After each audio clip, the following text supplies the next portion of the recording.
Hello, heroes and Zargons. I am Alfrich, and this is the Trials and Tribulations of Zargon, a series which details the many ways in which the Emperor's heroes foil Zargon and his minions in their plots to conquer the Empire. In it, we'll review the published quests and any house rules or modifications I'm using to make the game more interesting and challenging.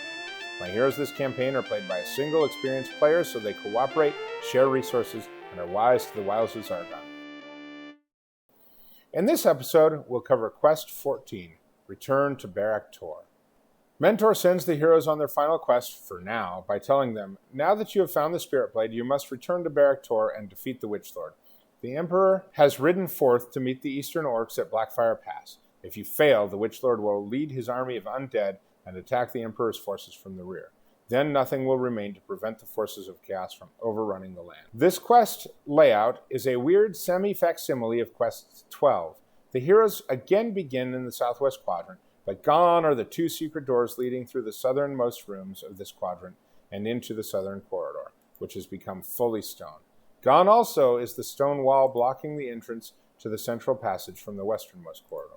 So, the heroes must exit into the westernmost corridor, and there they can go north to the northwest quadrant, or north to the central corridor, where they can now proceed unimpeded to the Witch Lord's tomb in the northern part of the southwest quadrant, or directly into the central chamber.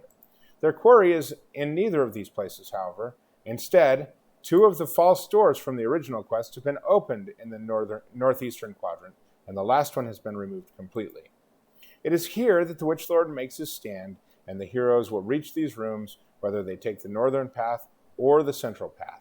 Once they arrive, the Witch Lord, guarded by two mummies and a zombie, sits on his throne, where he can only be harmed by the Spirit Blade. My heroes had very little trouble containing and massacring the few undead that roamed the halls leading up to the Witch Lord's chamber. The fight there was somewhat anticlimactic, not in an unsatisfying way, just in the way that a combination of good strategy and good dice allowed the heroes to end the Witch Lord quickly. I think the sequence was something like Courage on the Barbarian, the Witch Lord responds by casting Command, which fails, Tempest the Witch Lord and attack him, the Witch Lord summons undead, gets attacked again, and dies. Perhaps I should have immediately summoned undead, but I took a chance on controlling the only real threat that Zargon has immediately. Even though our particular iteration of this fight wasn't particularly dramatic, I think the fight is well done. It asks the heroes to think about combat in a way they haven't yet, because they need to split resources between the Witch Lord and his minions.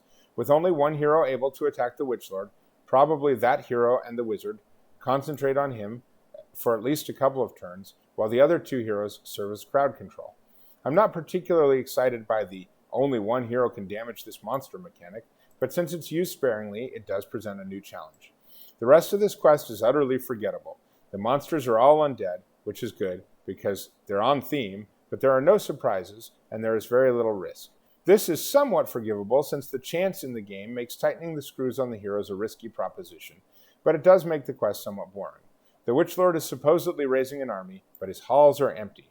This would be a great quest to introduce a rule like, every turn Zargon flips over a treasure card, and if a wandering monster card is turned over, the Witch Lord has successfully raised two more skeletons in your vicinity who immediately shamble forward to attack.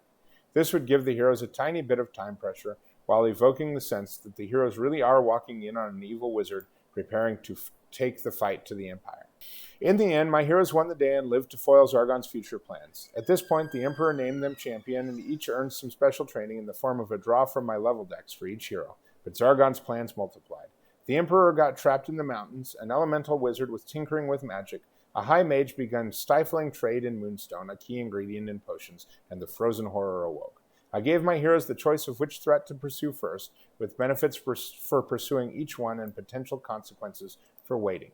Rescuing the Emperor from Keller's Keep is currently on the back burner, so new, stronger orcs are pouring into the Empire and will soon start gumming up quests. Instead, the heroes prevented disturbances to elemental magic by dealing with a wizard at the area of the Stormlord, which I expanded into a multi-board quest based on the original board from the Wizards of Morcar quest pack.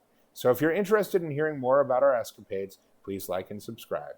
And if you have any tricks to help make the Witch Lord more deadly, let's plot together in the comments below, for the Witch Lord will surely return someday in my world.